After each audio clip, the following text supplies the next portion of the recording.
And we get to the third day of my solo trip along Padjelantaleden trail. It's the last day when I meet people. I won't see a soul in the next 4 or 5 days. The day begins in Sommerlappa hut.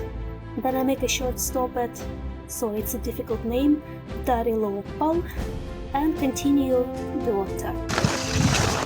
So, day number 3, and that's actually the scary day, because today I'm leaving the easy way where I had snowmobile tracks, and I'm entering Padjelanta National Park, where snowmobiles are not allowed, so there won't be any tracks, which means I will have to make my own way by the map, choose the best way to go, trying to avoid like lakes, but also using lakes.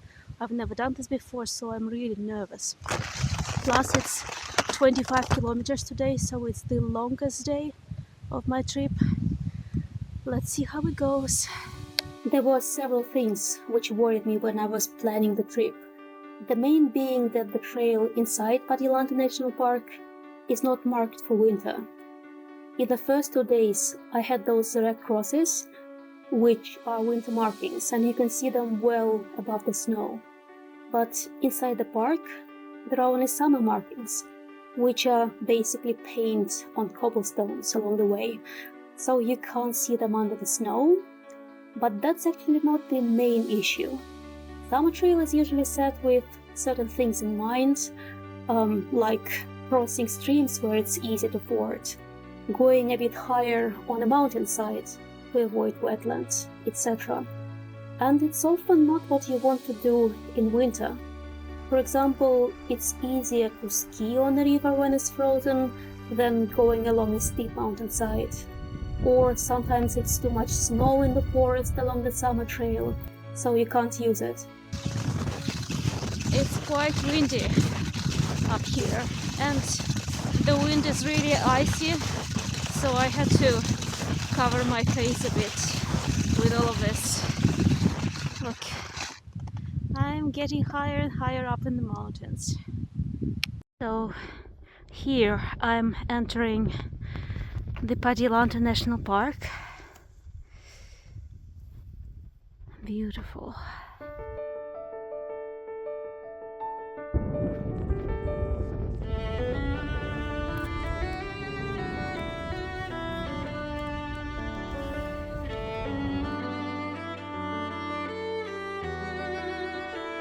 No tourist snowmobiles are allowed in the park, which is why not many people go there. However, using those is allowed for Sami people who have settlements inside the area, which means that for now I can follow their trails, although I need to be careful to notice where I need to leave that trail.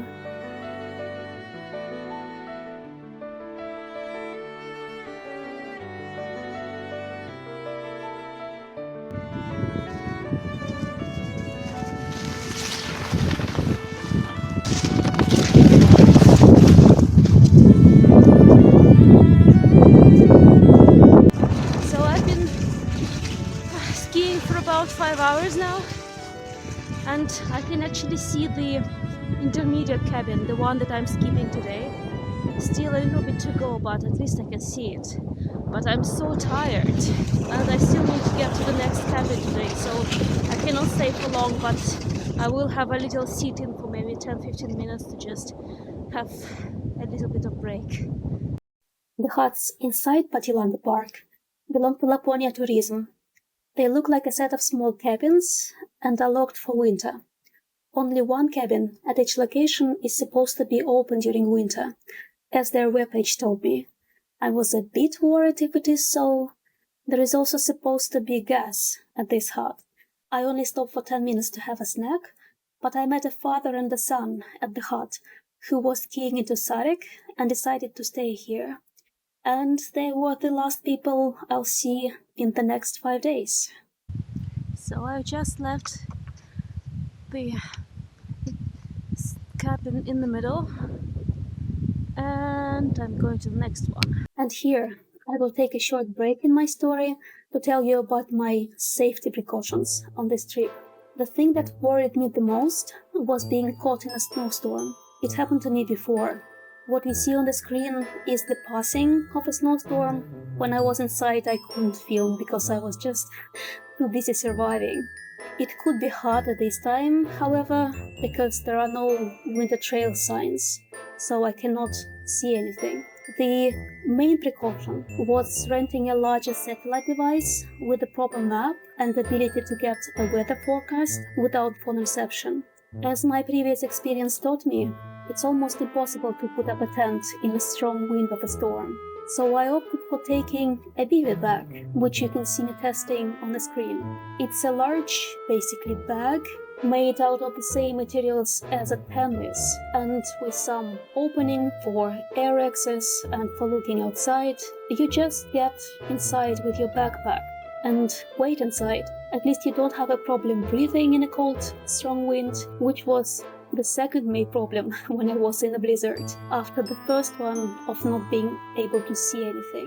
I also bought a winter sleeping bag for low temperatures, and another useful thing I was carrying was a winter inflatable pad. I could use both inside the bivy bag if I get stuck. That was my thinking for my winter safety precautions.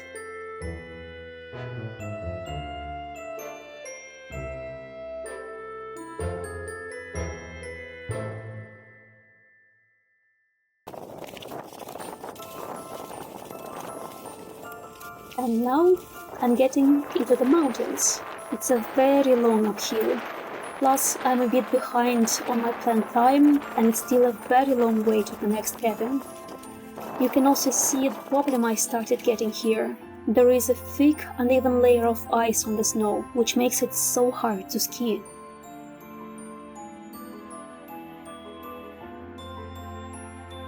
But the scenery is just breathtaking, which slows me down considerably, because I just cannot stop taking pictures again and again and again, even though I really need to hurry up.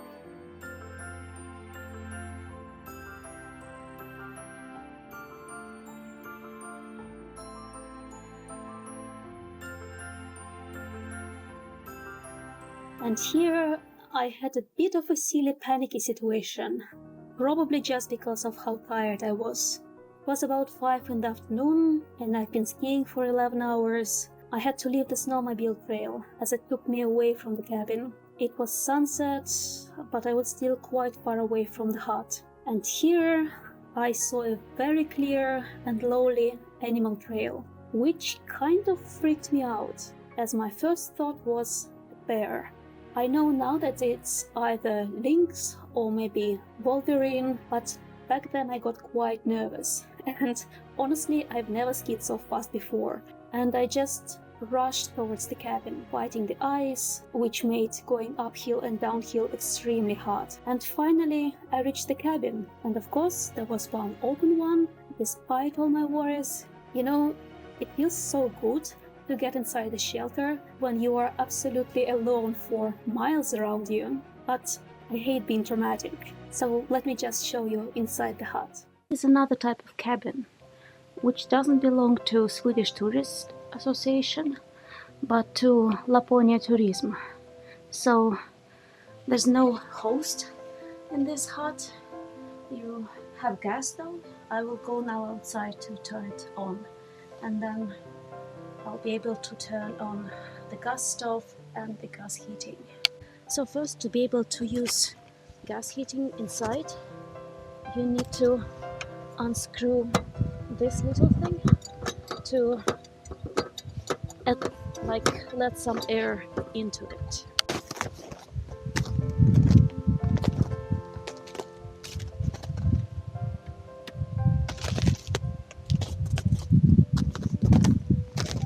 That was the main gas switch, so now I have gas inside, hopefully. Just trying to figure out how to turn on the gas heating. And the way you get water in winter is by melting snow. So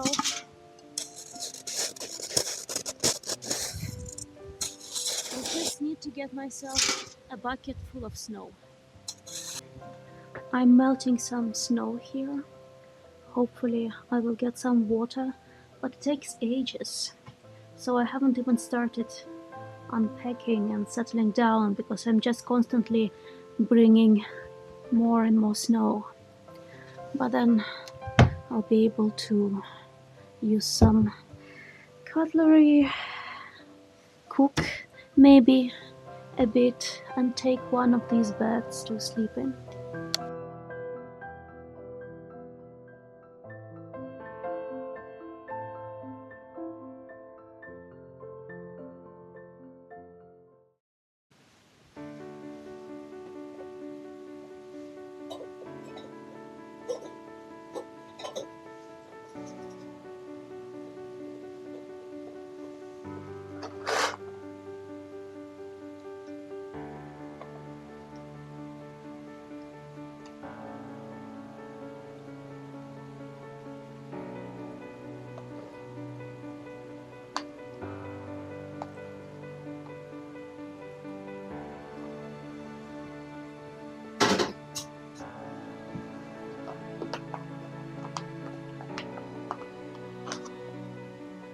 It was a really long day. Basically, I left at 6 in the morning and then I got to the hut around 6 in the afternoon. So I didn't have enough time to kind of warm it. I think now it's maybe 10 degrees Celsius inside the hut because the gas heater is a bit slower than the stove that I had the day before. So you see I'm still wearing my coat and I'm having dinner. And I'll try to plan my movement for tomorrow because actually I have two options and I still haven't decided which one to choose. I realized I don't have much footage for day 4, as it was a rather tough and also tedious one. Hence, I decided to extend this video by one more day. I was thinking about taking a shortcut towards Lokta, but the horrid skiing conditions made me continue my original plan and ski to Stalo Lokta. As usual, in the morning I woke up around 4:30, brushed my teeth, washed my face, prepared breakfast, packed my bag, and then I was ready to go. Day 4. No snowmobile tracks. I have to kind of do all the trekking myself, which is a bit difficult.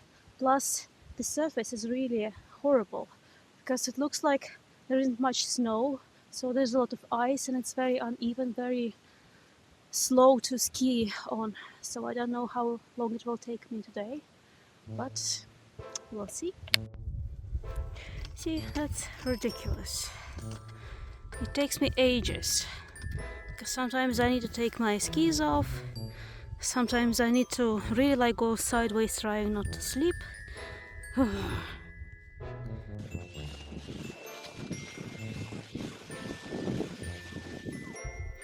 Look at this snow, ice, not just stones and rocks. It's so annoying. Check this out. That's ridiculous, but I'm actually carrying my skis now because I can't constantly keep slipping on the ice. I keep getting stuck on the rocks. I keep falling. It's a bit annoying, so I'll just try to walk until the snow is a little bit deeper. It's a horrible day.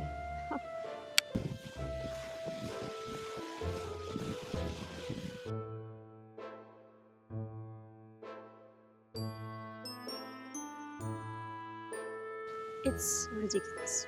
Look at this. I'm basically hiking. There is no snow here. It's basically like that hike I did at summer. Apart from the fact that I have to carry my skis with me and I have to carry all that extra food.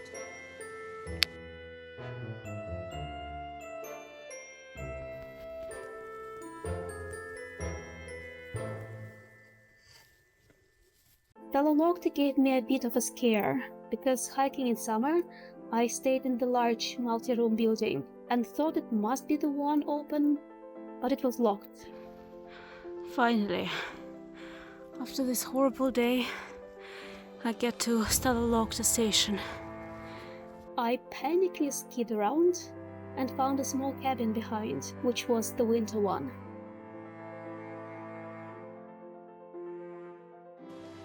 So here is this little room that is open for winter.